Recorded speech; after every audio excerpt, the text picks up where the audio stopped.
¿Nuestra comida va camino a producirse enteramente en laboratorios? Los últimos avances científicos y tecnológicos aplicados a la alimentación han permitido, por ejemplo, desarrollar las primeras versiones de carne sintética, leche sintética y quesos sintéticos. ¿Pero qué implican estos desarrollos? ¿Los alimentos sintéticos son exactamente equivalentes, iguales a la comida natural? ¿Qué otras posibilidades se abren a partir de ahora? Algunos de estos temas fueron abordados ayer por la bioquímica argentina María Cristina Añón, que disertó en Innova 2017, el 8º Simposio Internacional de Innovación y Desarrollo de Alimentos que organiza el LATU y que se extiende hasta hoy, viernes. Con ella vamos a conversar en los próximos minutos para conocer cómo vienen estas tendencias. María Cristina, bienvenida, gracias por visitarnos. Gracias a ustedes por la invitación.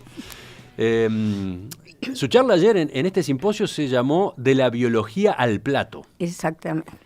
La biología es antiquísima, ¿no? La biología es antiquísima. Los desarrollos biológicos se iniciaron antes de Jesucristo. Y bueno, de ahí en más ha tenido un desarrollo. De alguna manera todos nosotros hemos estado en contacto con la biología y con estudios de biología en la escuela, ¿no es cierto? Pero la aplicación masiva a esto, a la producción de alimentos, es algo relativamente reciente. No relativamente reciente en el sentido de que siempre se han utilizado. La ciencia de los alimentos es una ciencia aplicada, con lo cual en general se basa de conocimientos básicos desarrollados en otras ciencias, la química, la física, la ingeniería y también la biología, entre otras, ¿no es cierto? Entonces hay, digamos, tecnologías tradicionales que están desde hace muchos años en la calle y que se han basado en realidad en estudios realizados en el campo de la biología, no inherentes. Por ejemplo, la conservación de frutos en atmósferas modificadas. Un fruto, cuando madura, respira. Ajá. Y al respirar consume oxígeno y libera dióxido de carbono. Uh-huh. Si uno controla en el material el consumo, digamos, reduce la atmósfera en oxígeno, aumenta su vida media. Por ejemplo, los tomates son un caso y algunos otros alimentos.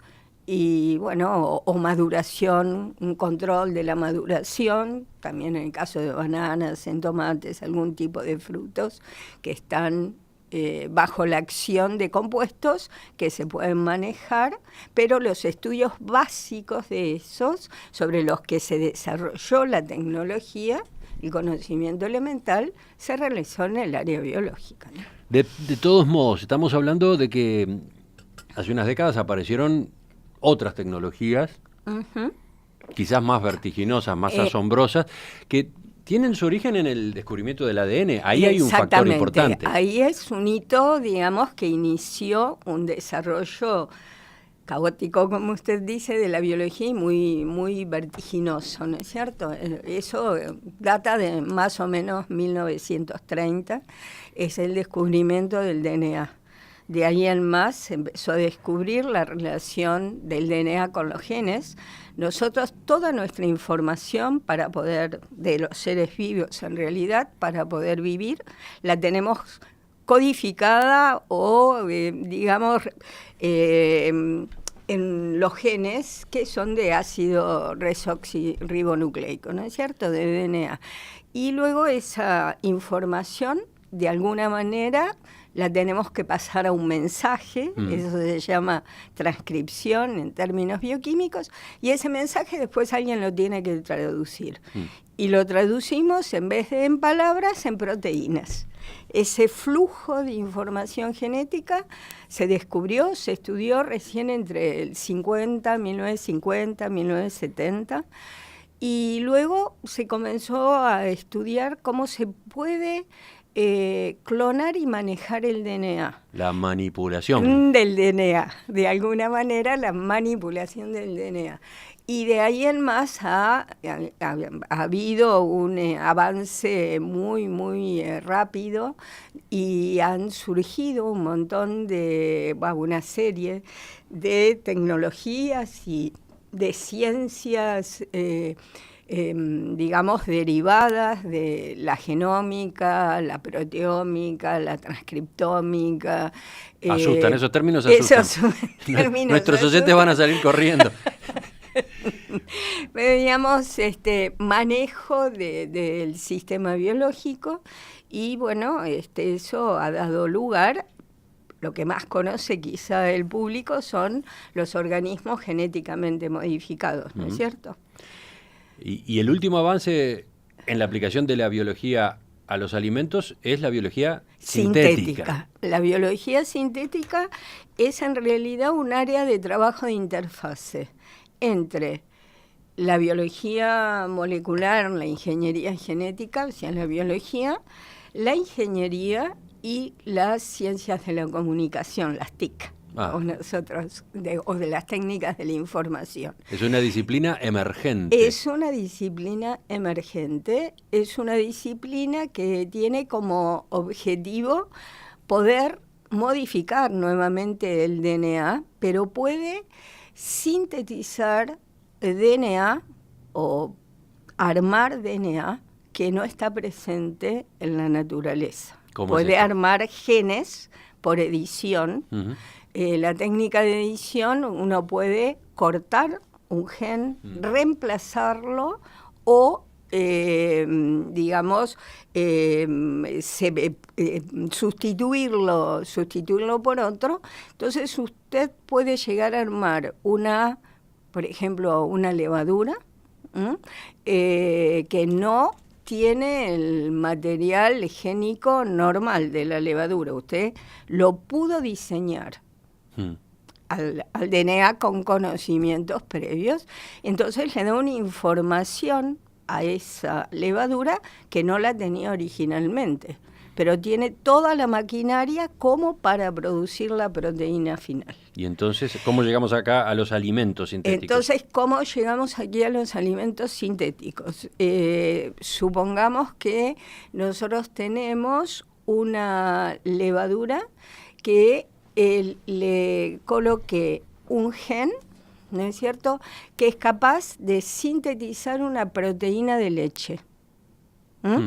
Entonces, esa levadura me va a producir esa proteína de leche. Yo después separo a la levadura, no la voy a utilizar, voy a utilizar esa proteína de leche y puedo hacer, por ejemplo, un queso vegano sin haber partido de leche vacuna. Yo lo que hice, o los científicos que trabajaron en este desarrollo, estudiaron cómo es los genes que codifican las proteínas de leche en la vaca. Y entonces diseñaron genes de esas características y se los pusieron a la levadura. Sí. La levadura produce proteínas que no son propias, son las proteínas de la leche, y después esas proteínas se usan para producir queso. Un queso, usted decía, vegano. Vegano porque no tiene proteína animal, porque es tolerable. Es tolerable para quienes practican esa disciplina. No ese tipo de dieta. Ese tipo de dieta, ese tipo de consumo. No hay el sacrificio de un animal en el medio. Por medio, exactamente. Pero es queso. No es la definición del queso tradicional que uno tiene, no es un alimento. Usted se preguntó si eran alimentos naturales. Probablemente, si yo por natural defino lo que tradicionalmente se hace tecnológicamente, no es equivalente a ese tipo de alimentos, ¿no es cierto? Pero quisiera marcar una diferencia entre los organismos genéticamente modificados y este tipo nuevo de síntesis de la biología sintética. En el organismo genéticamente modificado, la modificación genética persiste en el alimento que uno consume. Si uno modifica ¿Ejemplo? genéticamente un tomate, Ajá. por ejemplo, y le pone un gen que no era de tomate, usted consume el tomate de esa manera. En este caso, no consume el microorganismo que usted modificó, sino consume el producto que ese organismo originó, que tendrían que ser equivalentes en este caso a proteínas de la leche, ¿no es cierto? Y entonces puede hacer el producto. Obviamente esto causa controversia, ¿no es cierto? Sí. Ayer, por ejemplo, en la conferencia alguien advirtió que eso no era leche. Claro, porque... sino más bien una bebida lacteada. Claro, ¿no? en realidad porque no hay es otra una cantidad bebida. de componentes bioactivos que conforman la leche común y le dan sus propiedades y que quedaron por fuera de todo este proceso. Exactamente, pero en realidad no es una bebida, porque es un producto sólido, es un queso. En este caso estamos hablando del queso. De queso, pero bueno, es cierto, hay que ver hasta dónde o cuál es la composición del alimento final. Esta tecnología, por ejemplo, en Estados Unidos se está utilizando mucho para la obtención de flavors, de fragancias, olores, sabores, ¿sí? Y recientemente la FDA ha aprobado un producto derivado de biología sintética que es un edulcorante. Dentro de los edulcorantes que se utilizan hay algunos que provienen de la stevia, pero la stevia de las hojas de stevia. Pero la stevia produce distintos tipos de compuestos, de los cuales solamente una proporción muy pequeña es edulcorante con propiedades adecuadas para el consumidor. Y ellos han conseguido, a través de la fermentación del azúcar, usando levaduras, también así modificadas, de producir compuestos por biología sintética equivalentes a los de la stevia. Y ha sido aprobado por la FDA. Obviamente, con todo lo que eso puede llevar, ¿no es cierto? Usted se detenía hasta ahora en el queso.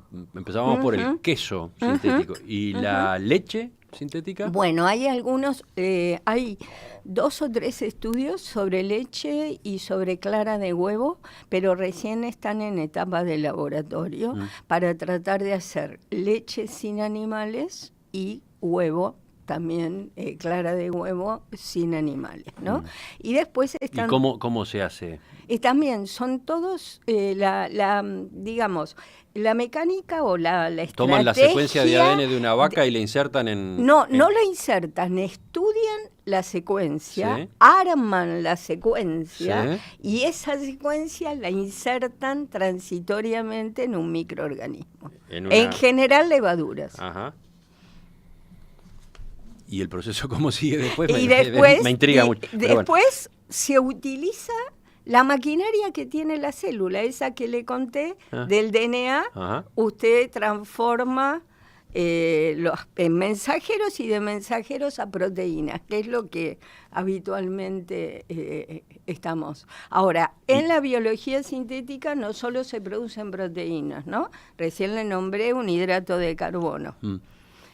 También hay fragancias que se pueden sintetizar, depende qué es lo que usted reemplace. Pero entonces, pasando en limpio, ¿leche sintética ya hay? No hay, se está estudiando. Está llegando. Se está estudiando. Está llegando. Todavía no está. No está, y Clara tampoco, también está en vía de estudio. Ajá. Hay sí un emprendimiento de una...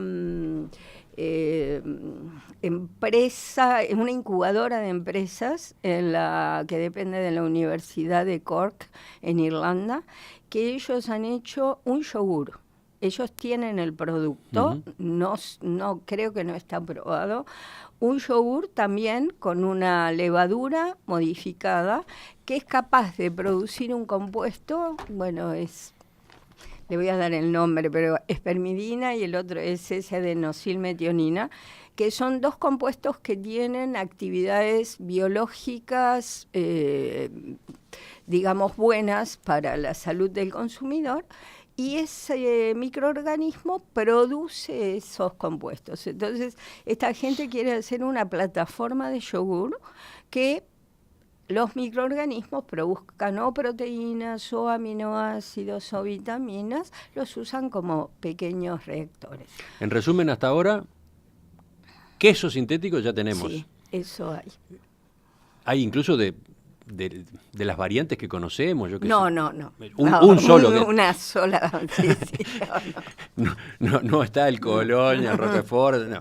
No hasta ahora. Bueno, queso sintético hay. Sí. Leche sintética todavía está estudiándose. se acerca. Y yogur sintético también se ha avanzado. Se ha avanzado. Carne sintética sí tenemos. Carne sintética sí, pero no obtenida por biología sintética. Enseguida vamos a hablar de eso, que probablemente es lo que más curiosidad genere, la carne sintética. Ya tengo varias preguntas de los oyentes. Una, creo que ya está contestada, pero dice este mensaje del celular 932, todo se transforma según Lavoisier. ¿Cuál es la materia inicial? ¿Soja, trigo?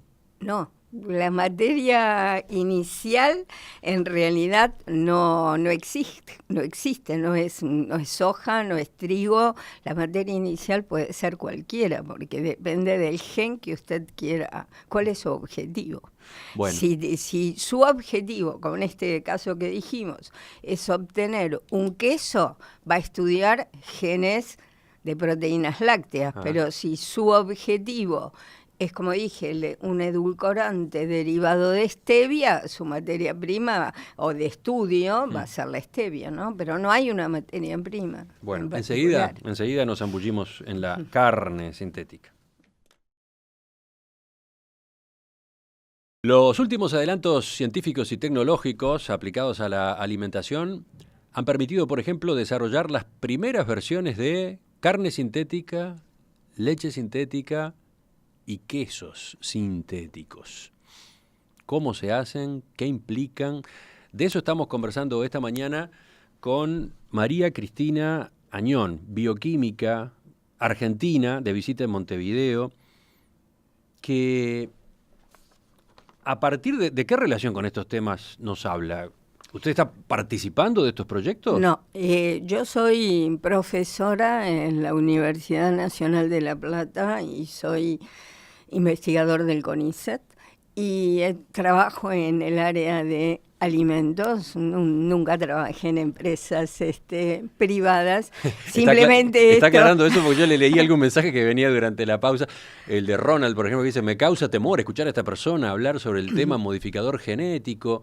¿Por qué habla tan fácil de queso y de leche sintética? Me causa estupor. En fin, venía no, exactamente. Simplemente es comentar adelantos científicos, de ahí que después estos adelantos sean normales, no normales, si estos adelantos van a llegar o no al consumidor, de qué manera, y si el consumidor los acepta o no, es otro campo. Es simplemente, digamos, comentar dónde se encuentra o cuál es la frontera en este momento, ¿no?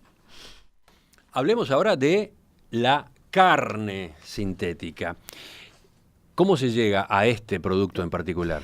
En este caso no es que se utilice biología sintética, sino que lo que se hace es obtener células de músculo esquelético, que es el músculo, digamos, que se consume, es lo que constituye o conforma la carne.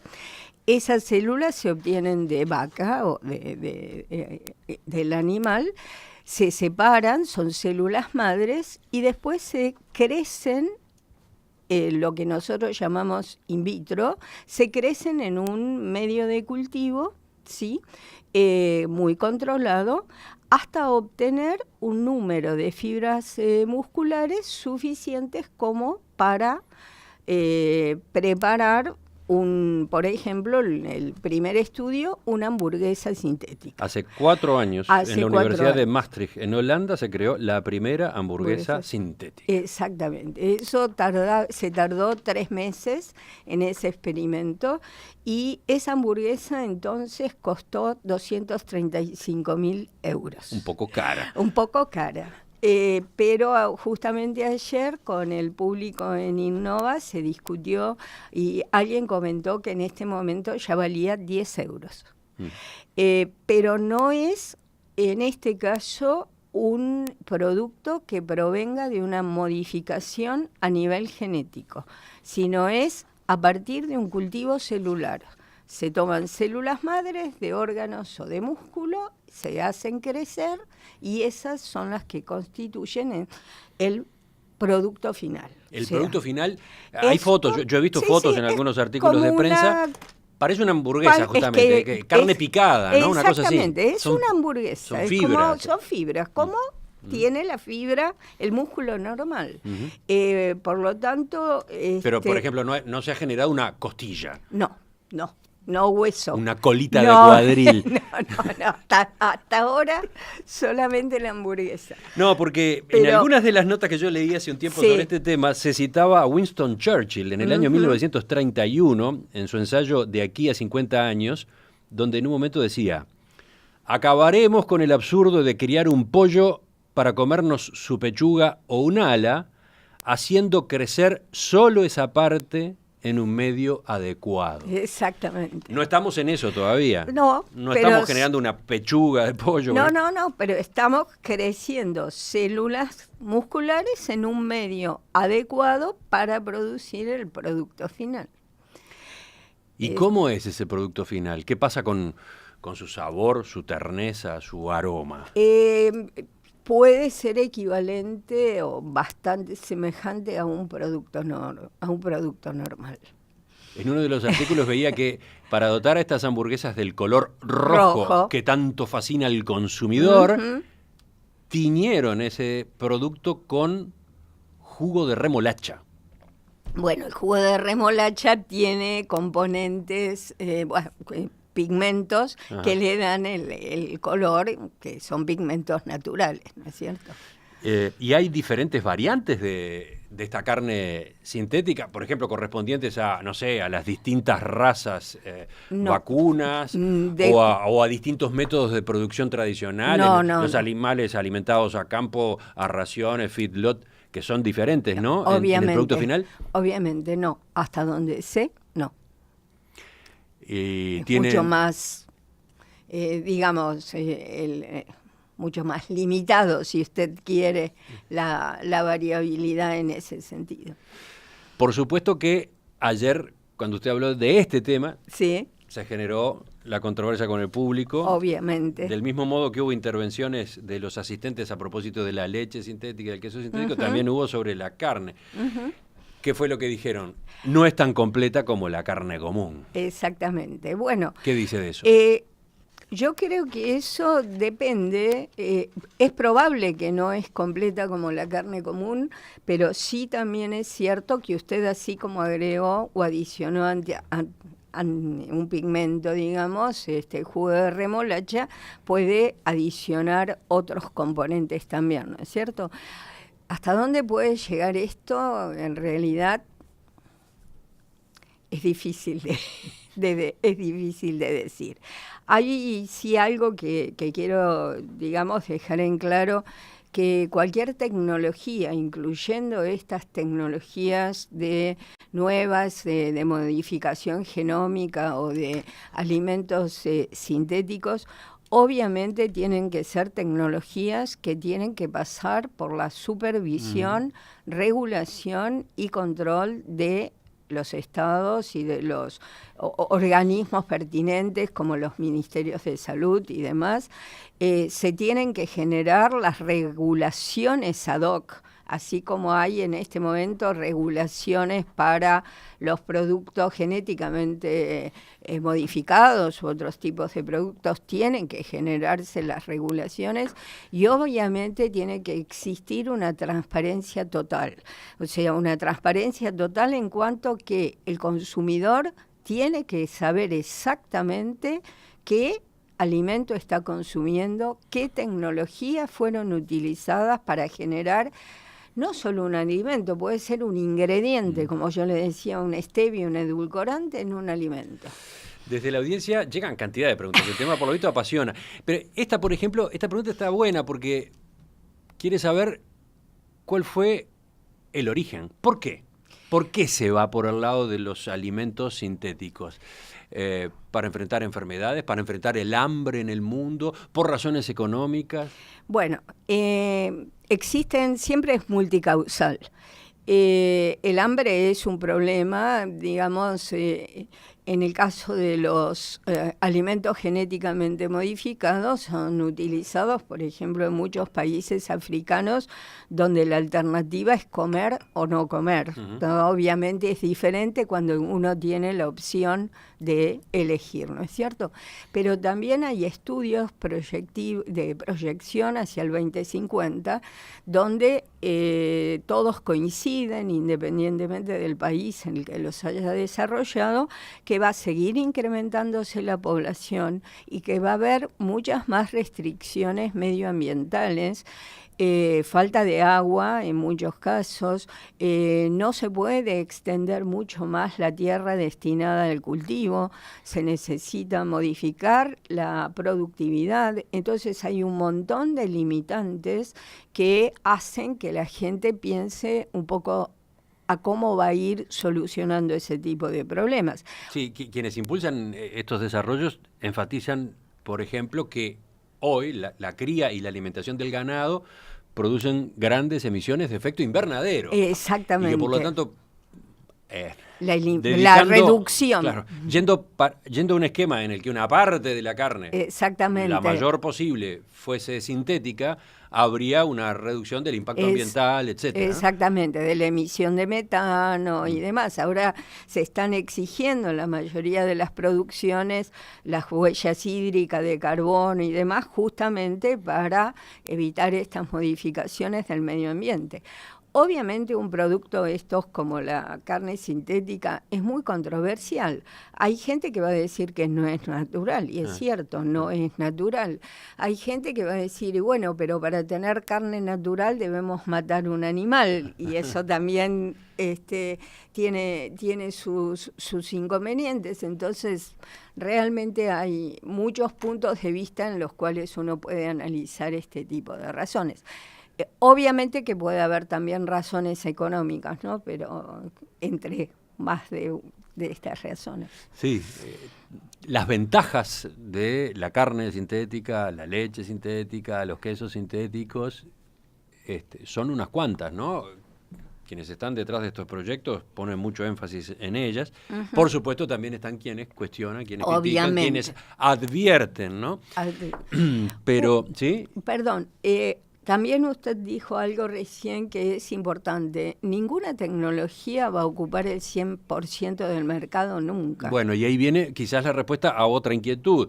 ¿Qué pasa con las economías fuertemente basadas en la producción de alimentos como la uruguaya o la argentina? Exactamente, nos toca. ¿Nuestras economías están en riesgo ante estos desarrollos? No, yo creo que nunca ninguna tecnología va a ubicarse o ocupar el 100% del mercado, con lo cual siempre va a estar la otra probabilidad de la alimentación como la conocemos habitualmente, ¿no es cierto? Además, en nuestro caso, estos adelantos siempre van llegando con un poco más de retraso que en los países que tienen un mayor grado de desarrollo.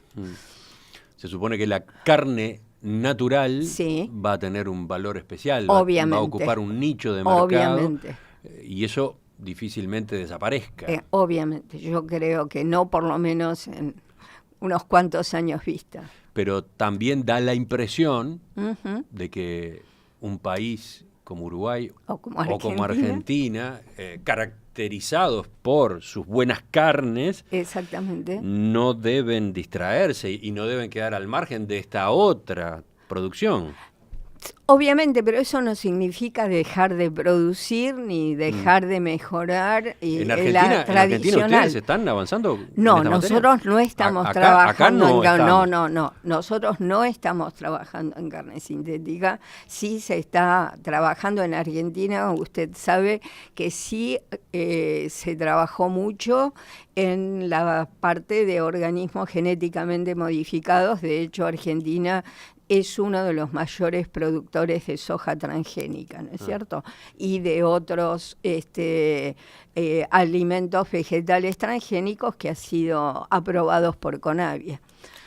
Sigo con las preguntas de los oyentes. Palmira quiere saber, ¿se han estudiado efectos sobre la salud humana del consumo de este tipo de alimentos sintéticos? No. Todavía no, porque los estudios son muy recientes y no he visto ningún tipo de estudios realizados sobre salud. Y después aparecen estas preguntas también inquietantes, como las de Nicolás. ¿Qué le parece todo el presupuesto que Google ha invertido en esta dirección? Sí, no es la única compañía que está metida en este asunto. No. Por ejemplo, Bill Gates. Sí. Está involucrado en algunos de estos proyectos en Estados Unidos, ¿no?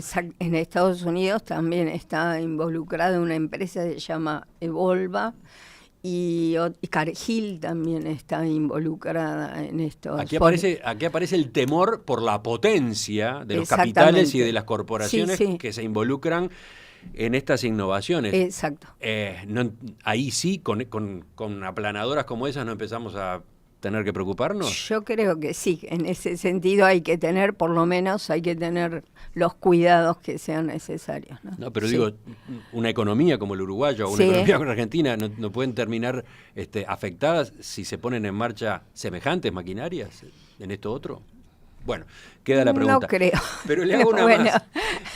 A propósito de inquietudes, voy al final de su conferencia de ayer. Usted decía que estaba impactada desde el punto de vista científico por estos avances, pero que tenía temor no por la tecnología en sí, sino por el uso que nosotros los hombres le damos a esas tecnologías. ¿Cuál era ahí su preocupación? En parte se junta con la pregunta que dejamos sin contestar recién, ¿no es cierto? Todas las tecnologías per se no son ni buenas ni malas, son avances. Después el hombre puede hacer usos positivos o no positivos de esa tecnología. Por eso yo puse muy en énfasis el hecho de que el consumidor o cada país tiene que tener muy en claro las regulaciones y tiene que estar muy en claro en el consumidor el tipo de tecnología que se utiliza y educar al consumidor para que comprenda el tipo de tecnología que se utiliza y después que opte por lo que considere que es mejor para él. ¿Pero estaba pensando en algo en particular, algún riesgo en particular? No, es lo mismo. Si hablamos de otras tecnologías, no sé, cuando se generó la bomba atómica, yo creo que los científicos que estudiaron el desarrollo de fisión y demás para la bomba atómica, a nadie se le ocurrió pensar que se iba a tirar en Hiroshima y matar a un montón de gente, ¿no es cierto? Eso no quiere decir que estos alimentos maten, pero quiero decir que el hombre siempre puede llegar a hacer usos, no sé si no muy adecuados. Hay que mantener muy altos los parámetros éticos. María Cristina Añón, profesora titular del área Bioquímica y Control de Alimentos en la Facultad de Ciencias Exactas de la Universidad Nacional de La Plata, en la República Argentina.